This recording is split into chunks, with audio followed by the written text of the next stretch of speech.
The problem of pursuing a path toward becoming a more reasonable, rational, and compassionate person is that it is easy to develop an ego around your own knowledgeableness, around your own rationality. Many who pursue philosophy, the martial arts, religious exploration, therapy, or anything that tangentially interacts with Buddhism's religious philosophy encounters the principle of anatman, no self, and thus pursues becoming egoless. Yet in this pursuit, it is easy to form an ego, a pretension, around how one has attained more egolessness. Such is a half-step of the ideas attempting to be formed into a way of life and an improvement of the human condition. To avoid this, we must become more aware of the historical tradition of the philosophy of deconstructing the ego, and let it not fall victim to our thumotic drive toward victory that characterizes the foundations of Western Greek philosophy. Whereas the depth of history and tradition of India are beyond the scope of this work, an isolation of these concepts would spark further exploration of Indian philosophy. The philosophy of the Vedic scholars had a particular focus on knowing Atman, the self. The self was not a simple concept of being a person, an individual animal among a species of humans.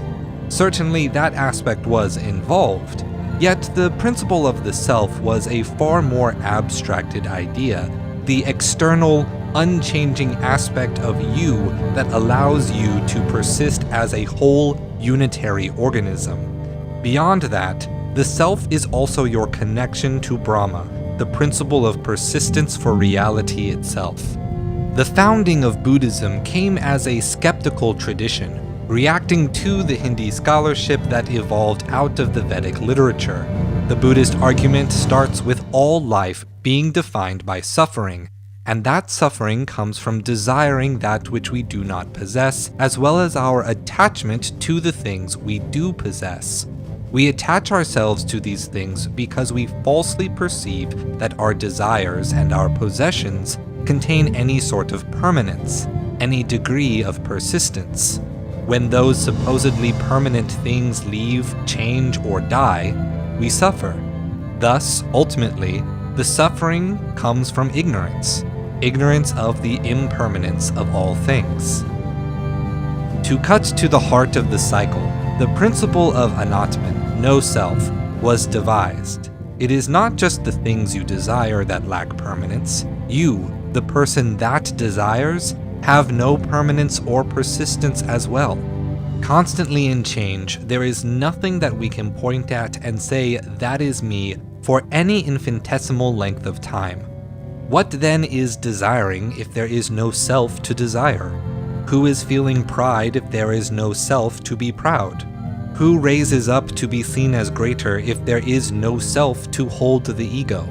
An important part of this story of the Buddha, which is often best expressed to Westerners through the book Siddhartha by Hermann Hesse, is that he did not obtain enlightenment through meditation or Buddhist teachings. Meditation is how one learns to let things go, to practice non-attachment. The Buddha had to let go of the teachings, let go of meditation, and let go of the very idea of self that learned to let things go. It is easy to become prideful. We naturally claim ownership of change as a mark of pride, or retreat from change as a source of anxiety. Becoming more scholarly, more compassionate, more open to dialogue can cause you to see how much more happy and peaceful a life can become by avoiding dogma. Yet, what use is any of that if giving up the ego only lays the foundation for a new, louder, more prideful sense of ego, an ego founded in hypocrisy?